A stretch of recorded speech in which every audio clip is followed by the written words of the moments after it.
Wilmington. I'm delighted to welcome you to this afternoon's Sunday Salon. This weekend marks the one-year anniversary of our production of La Bohème, so we thought a reunion salon was in order. I've invited three of our La Bohème cast members to join us with their musical memories. Jamisa Yarbrough, who sang the role of Mimi, Jonathan Kaufman, our Rudolfo, and Mary Claire Curran, who portrayed the vivacious Musetta. Following our discussion, we'll feature the brilliant second act of last year's production of La Bohème, which highlights our talented Opera Wilmington Chorus and Children's Chorus. Did you know that putting on an opera is an expensive business? Ticket sales cover only about 1/3 of the cost of mounting a production. And that's why your contributions each year, both large and small, are so important. Whenever you make a gift to Opera Wilmington, you play a crucial role in creating exceptional performances with outstanding craftsmanship. For more information on how to donate to your local opera company, visit www.operawilmington.org and follow us on Facebook and Instagram. And now, I'm excited to welcome Jamisa Yarbrough and Johnny Kaufman to the conversation. And here they are. Jamisa and Johnny, welcome to our Sunday Salon. Yay! Thank you for having me.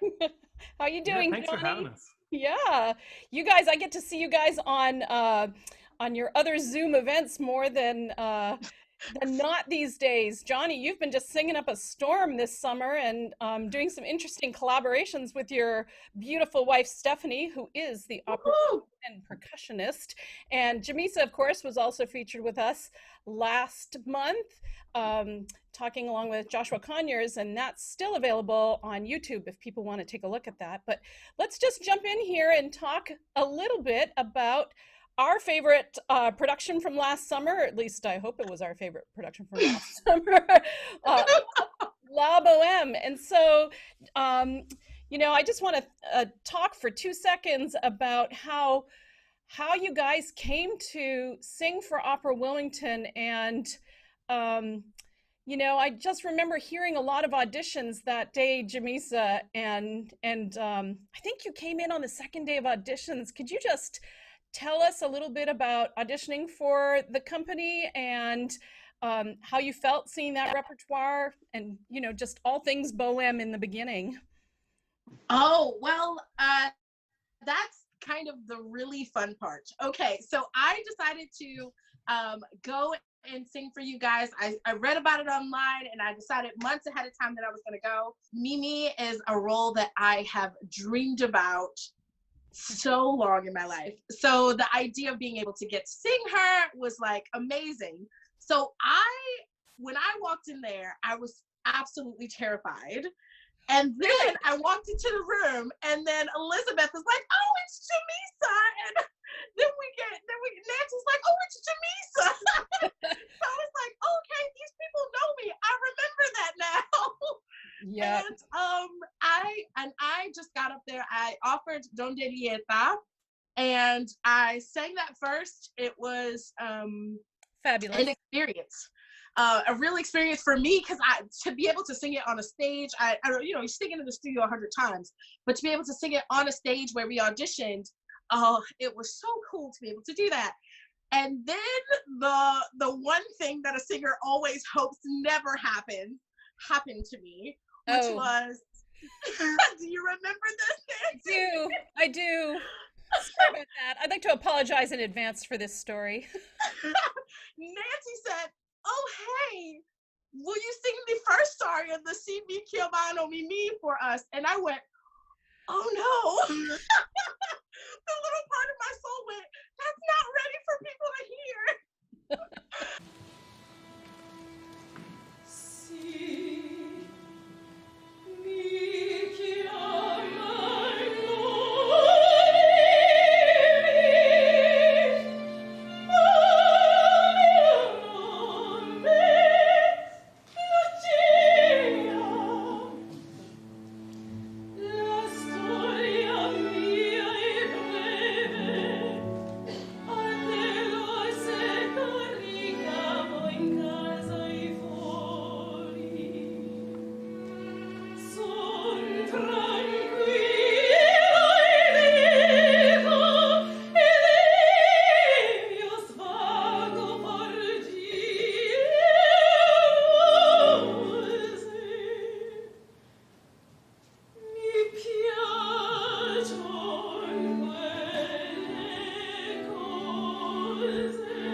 still shaking. I mean, like, I'm like, oh my God. But everyone, it was silent. It was absolutely silent. Yes, that's And we were all weeping. That would be why. I couldn't admit, I mean, I couldn't imagine a better audition and a more frightening audition all at the same time. It was an absolute treat. And then I'm walking out, and I believe it was Mark, he did Our my hair, costume designer, right? Yep. costumes. Oh my God. He just was like, he was like, that was absolutely beautiful. And you know, he's wiping his face as he's saying this, and I'm like, I don't know what's happening. My hands are still shaking. It was an amazing experience. So Well, that was, I remember we waited a long time to hear somebody move us as much as your audition did. And then we were also waiting for Johnny to walk through the door too, because his wife, Stephanie, who's an excellent agent, kept nudging us and saying, you should hear my husband. And he walked in and just blew us off the stage. Now, Johnny, I think I'm remembering that you had already sung the role by that point. You came to sing for us. Is that correct? Yeah, I had sung it twice before that. Once my debut was with Little Opera Company of Charlotte, and then I sang it.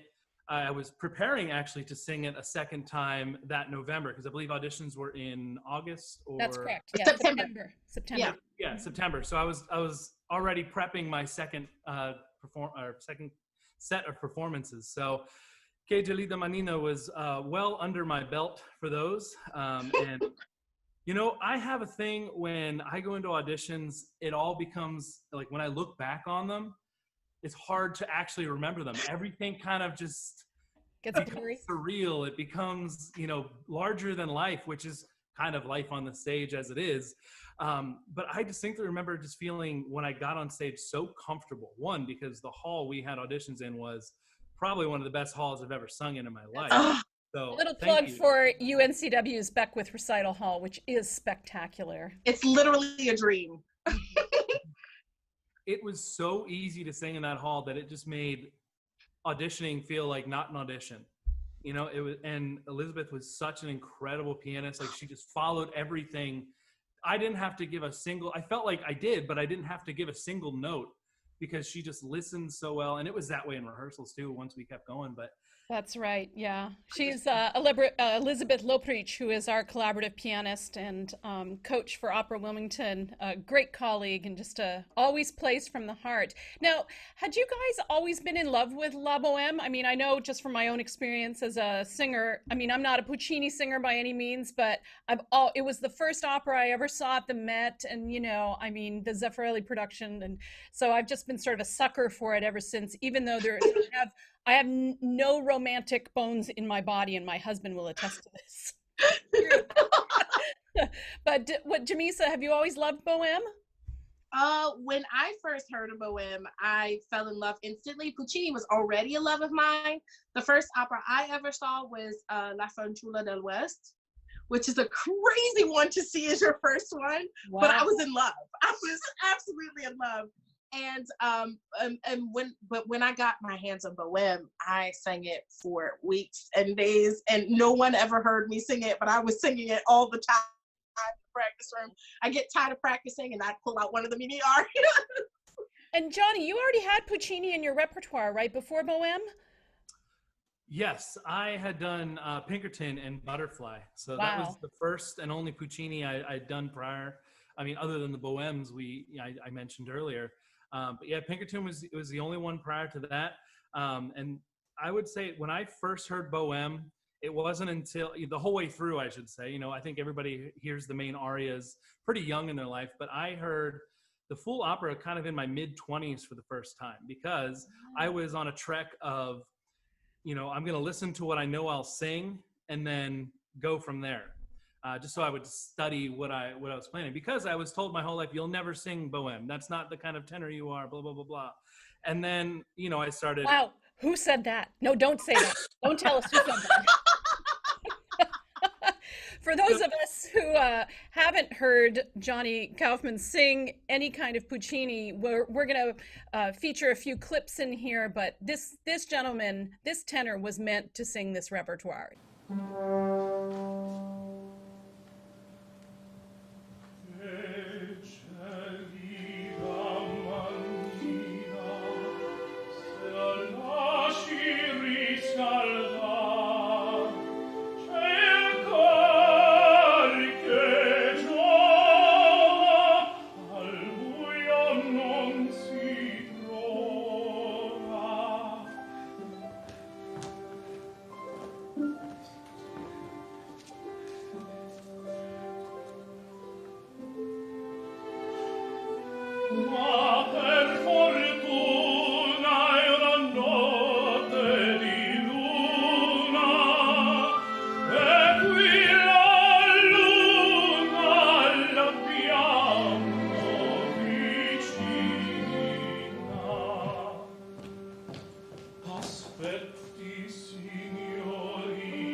Chi son? Sono un poeta, che cosa faccio?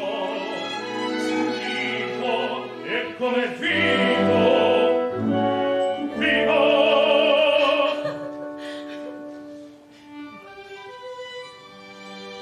Sì, ma povertà mia lieva, sciallo gran signore, riverini d'amore, per sogni eterni me, e per castelli in aria,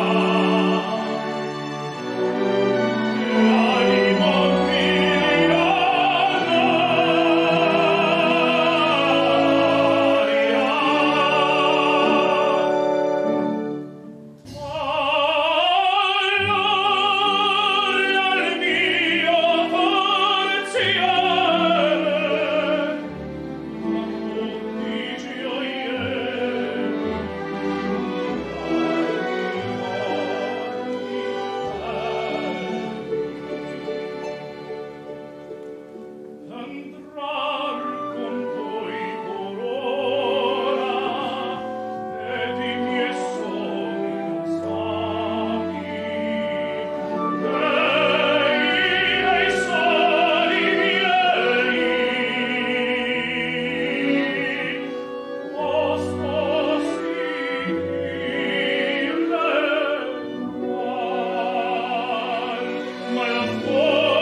In fact, you two were kind of the dream team.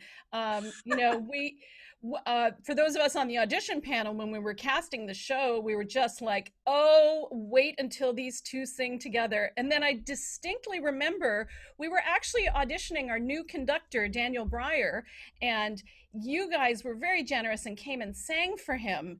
And let me tell you, it was goosebumps when you two sang together, but then you two in combination with Daniel Breyer was spectacular. And so can you walk us through the first time singing together and feeling what that was like? Jamisa, what was that experience like? Okay, so my first role that I got to sing was Suor Angelica, and it was the only role that I got to sing for a long time. Mostly because of the color that my voice has and the size that it has. In school, it's really not a voice that can be featured in the same way that like full opera can do. And so singing with Johnny was like a dream come true. And I say that 100% because the first time I heard him, I was like, oh yes, I'm not holding back one note, one morsel. He's gonna have to fight me just like everyone else. I was so excited to be supported and to be able to make beautiful music. I mean, it was almost instantaneous the way we made music together. The chemistry, definitely. And I wonder too, because Johnny, you've sung with other sopranos now, and I'm not going to put you on the spot, but I really think, and by that I mean I am going to put you on the spot. I can't imagine you having a better Mimi vocally matched than Jamisa. It was so unique being able to sing with Jamisa because, like you said, I had sung with other amazing sopranos, and I'm sure I'll sing with other amazing sopranos, but there was a chemistry between Jamisa and I that it was instant.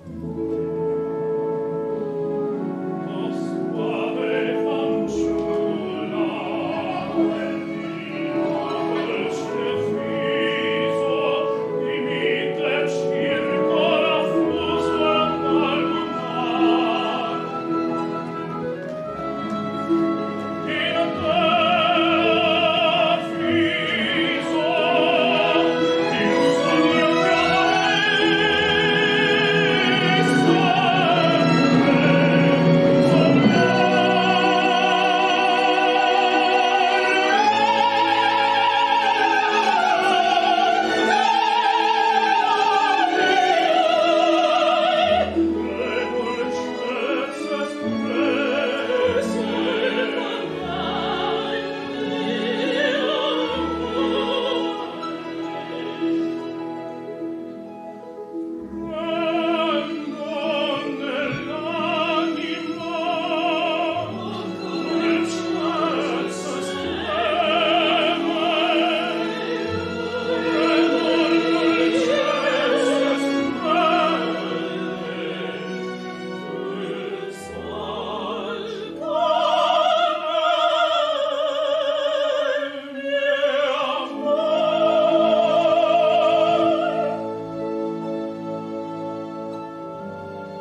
joining us is our very own Musetta, Mary Claire Curran, who is obviously live from the Metropolitan Opera currently. Mary Claire, where are you?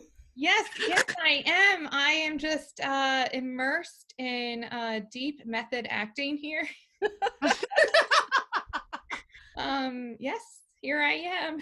That's great. We were just talking about the first time that Johnny and Jamisa had auditioned for Opera Wilmington, but you were a known entity to me personally already. So, and I can just say that Mary Claire, has a very distinguished career singing, started at UNCW. And so we have a special place in our collective hearts for MC, as we call her, because she came here as an undergraduate. And so, Mary Claire, you didn't audition for us live. You actually were able to send in I remember that video you sent in because you were wearing that red dress. It was spectacular.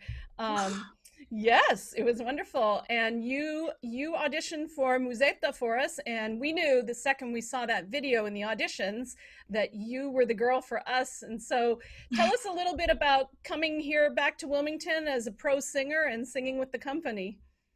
Well, it was wonderful.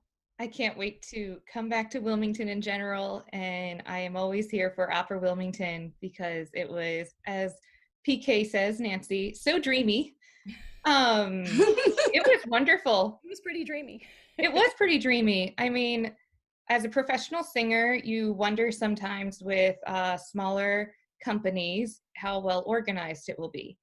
And it was so refreshing that Opera Wilmington is a professional, very professional for local, regional level.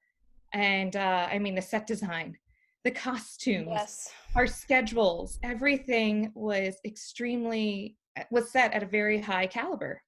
So it was very refreshing because even in New York City, people don't have it together.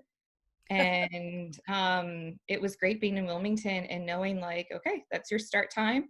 And also colleague-wise, how wonderful that we didn't have any well, I hope I wasn't the diva, but we didn't have any divas or divas. I mean, we just had such a great time. We did. Cast, I thought. We did. We had a terrific cast, and we'll we'll flash the names of the other cast members when we get to the end of the interview section and roll into all of Act 2, which is what we'll be watching at the end of the discussion we're having here. And the audience will get to see all of our other fabulous singers and the chorus and the kids chorus, and how Mary Claire managed to handle not only having an old pas d'amour, but a young pas d'amour and a dog or two on the stage at the same time. So, but tell us a little bit about the rehearsal process. I mean, my heart's a little sore right now because, this weekend would have been the anniversary of, 1 year since we did La Bohème, and we would have been producing and people would be enjoying Magic Flute normally if there was not a worldwide pandemic that had stopped all of the arts. And so just thinking back to how much fun we had in rehearsals, such a tight rehearsal schedule. It was, something like 14 rehearsals in there that we did to get the whole thing up on stage. And I know, Johnny, you'd performed the role before, but Mary Claire and Jamisa, you were new to the roles. So walking through, maybe Jamisa, you can just tell us what it was like to just bring a new role to the stage. Well, the character of Mimi for me is a very moving one, and probably for a lot of people. I feel like she has so many layers, and a lot of people can choose to play her in so many different types of ways. And for me, the shyness and the coyness and the cute little things, all those nuances, and being able to find them with Johnny. I mean, there were days where I was like totally more like Mary Claire's character and more like, Musetta than I was like a Mimi. And I got to try all of that. I got to play with all of that with you guys. And it was absolutely exciting to you never really knew we always knew what moves we were going to do, but we never knew what kind of spin it was going to have on it or what people were feeling like that day. And the kind of play we had during that rehearsal period, oh my goodness. It was really fun for me. So I had a good time. And it was easy to put together. Yeah, and Johnny, I think it must be interesting to have been on your third Mimi by this production. And I mean, what's it like sort of living through a role on the third time? It must feel um, like a continual discovery process, just trying to find new things all the time with new people. Is that kind of how it came across to you? In a way, you kind of go into every production that you've repeated a role very similarly of like, okay, I have my ideas, for instance, who Rodolfo's going to be, but then when you meet your Mimi, that changes completely because you see how, in this case, Jamisa reacted to some of the things I sang. That changed almost the tone of how I would bring another line across. Just even in like Que Gelida or in O Suave Fanciulla, like with Jamisa in that last duet, I felt like I could just sing it like it was this powerhouse duet the whole way through. Like it was just like elation and all these other emotions going crazy. Whereas some other times I've sang it, it's kind of felt like the more sweet and sincere. And while all that was still there, it's so different each time. And I think that's one of the beautiful things about Puccini's music in general, but also just coming up with a character. So it was great because being able to create an entirely new character with the same name. Yeah, good point. Mary Claire, I think a lot of sopranos look at the character of Musetta and they hear the waltz in the second act and they always want to sing that piece. And then, but I was personally moved by your characterization in the last act and the evolution of your character. So we see you a certain way in Act 2, and then in Act 3 we get another side of you, and then in Act 4, definitely again another side. And I think your character undergoes a lot of changes from the second act to the end. Do you want to talk a little bit about how your ideas on your character evolved? I mean, it was great singing and being Musetta because there was no acting involved for me. That is. And from a PR perspective, Musetta, people get the wrong idea about her in the second act, and she has layers. The public doesn't know everything about her, and no, I'm joking around.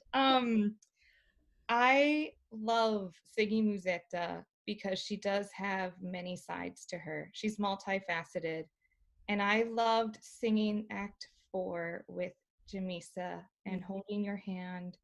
And the most special memory was my niece came to see La Bohème, and she came and saw it twice. It was her first opera. Alice, right? Yeah. And she was 8, and or actually just about to turn 8. And after the Friday night performance, she was kind of like, taking it all in.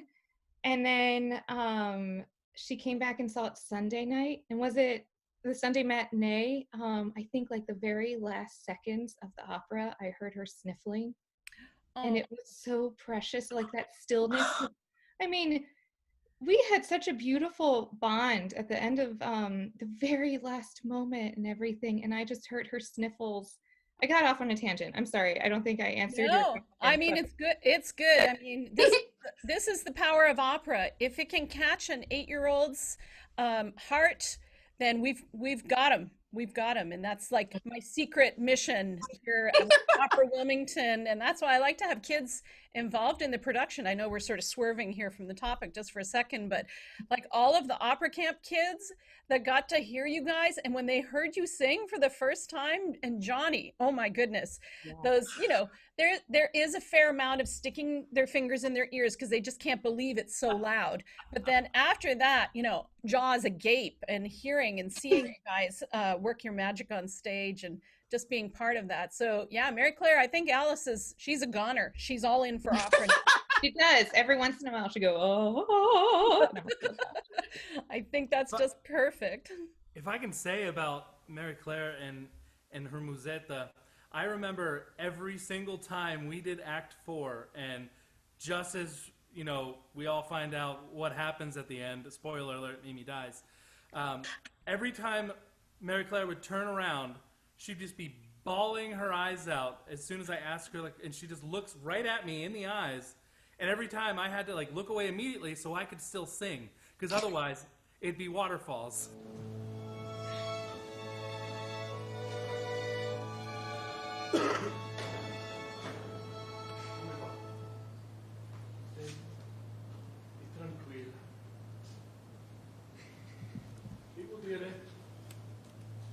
per andarmi e vedere, per guardarmi così.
Rehearsing that final scene, Johnny, do you remember how many times he went around that stinking couch? Yes. But Taking it down the stairs. I know, but right at the very end, and Jamisa, we had to figure out exactly how she would die, and the muff falling off. Oh, the muff! And the muff dropping on the floor, and then Johnny going over to her and then coming around to kneel down.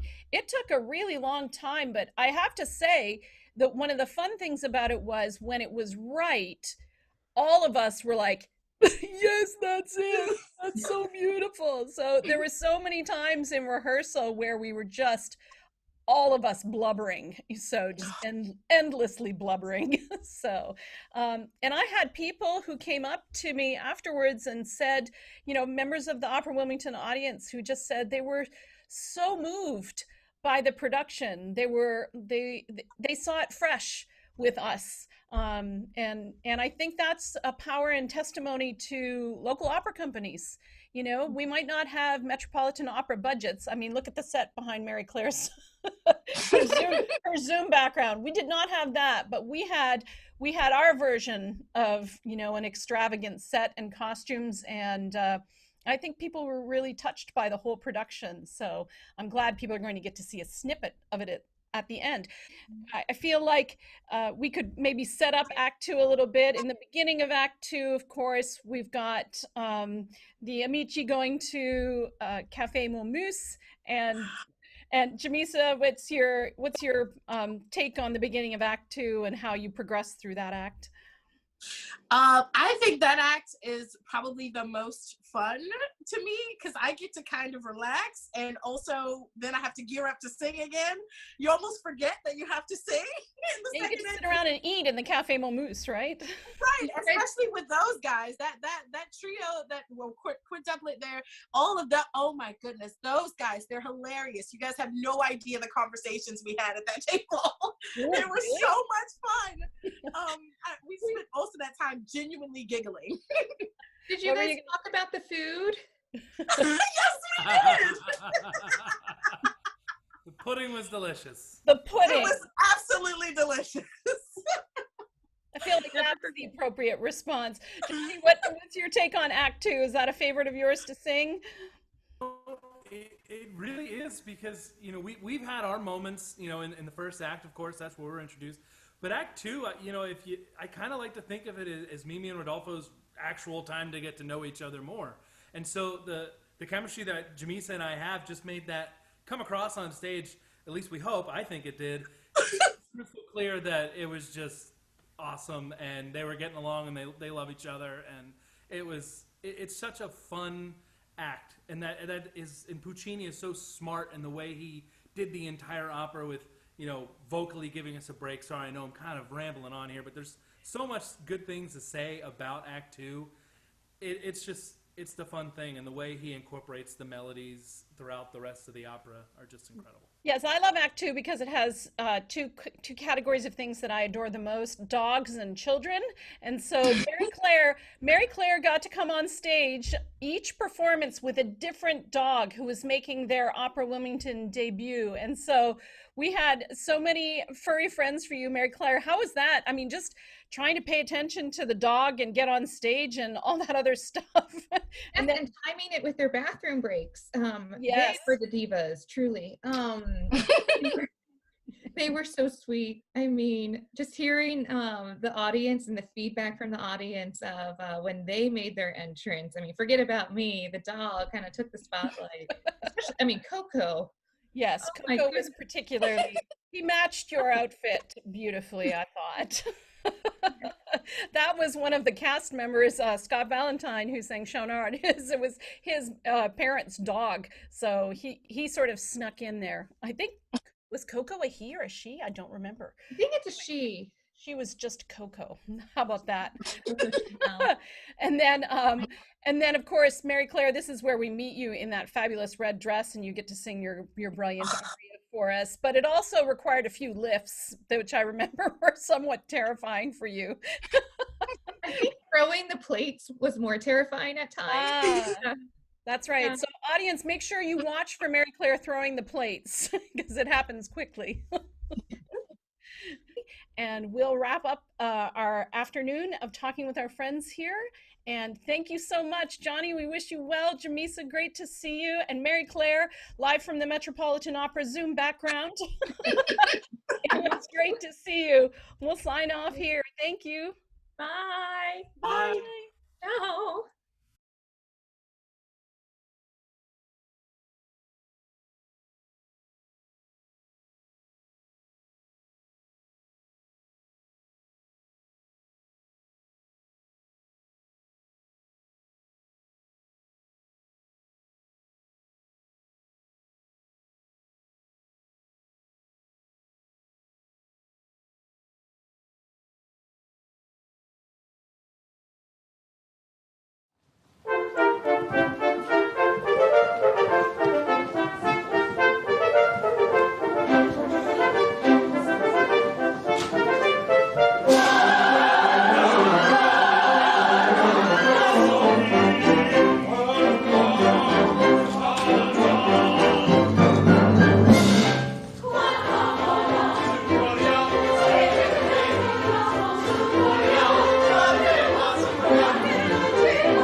nascosti. Finalmente, eccoci qui. Questa mimica e affioraria il suo venir completa la bella compagnia.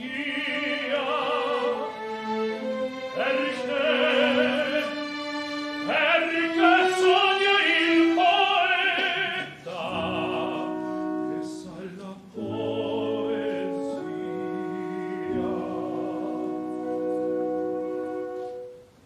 Dal mio cervello sbocciano i pianti, dalle sue rite sbocciano i fior, dall'anime esultanti sboccia l'amor, sboccia l'amor.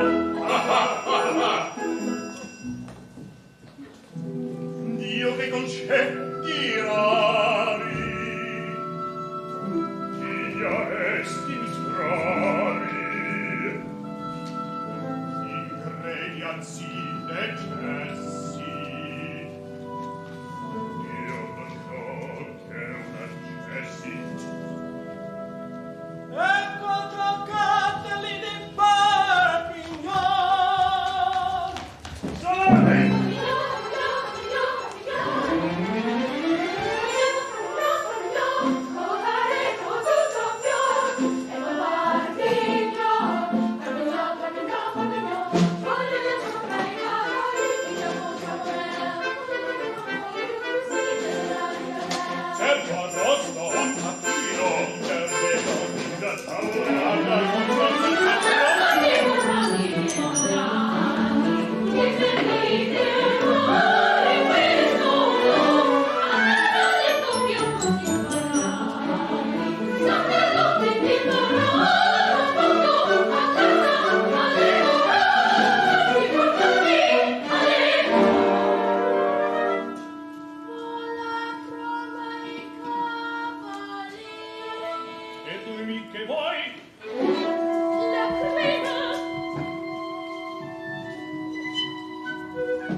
caso Susanna, gli angeli vanno nuti, La conosci chi è?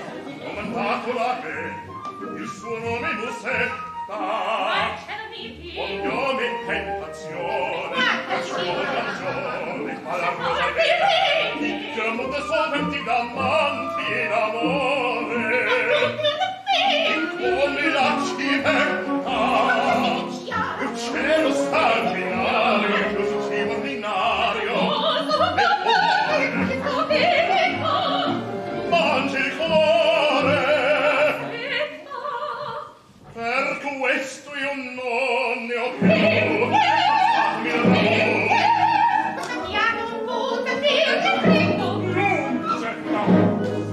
Zitto, zitto. Zitto, zitto, zitto. Marmo. Ti pare? Vivo e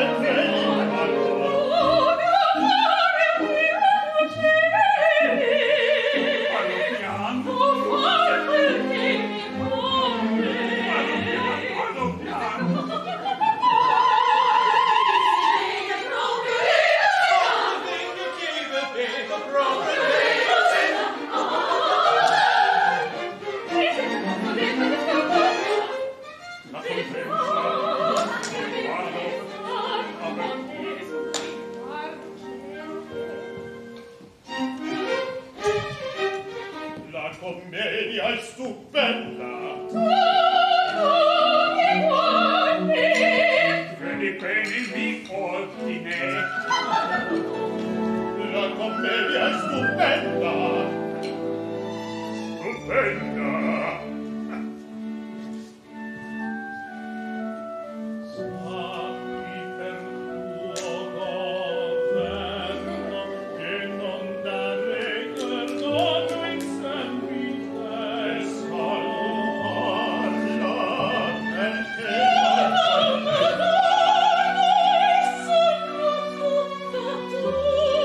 l'altro il male crudele. In genere non capir ma succede.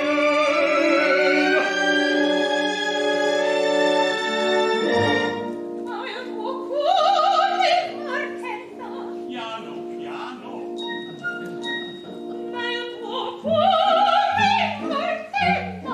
Alla piano.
Le capri alla seggiola. E la gente che dirà?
terra.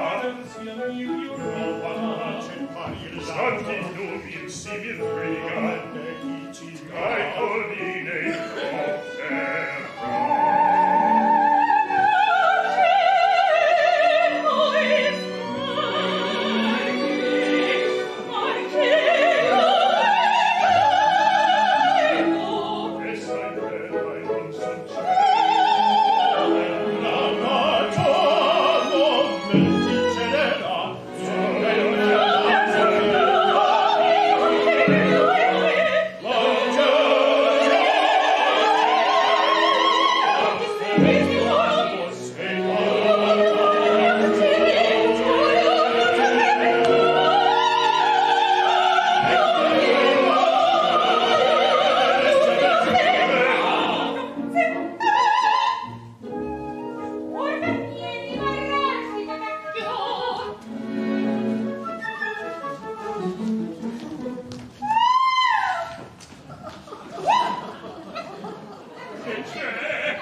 With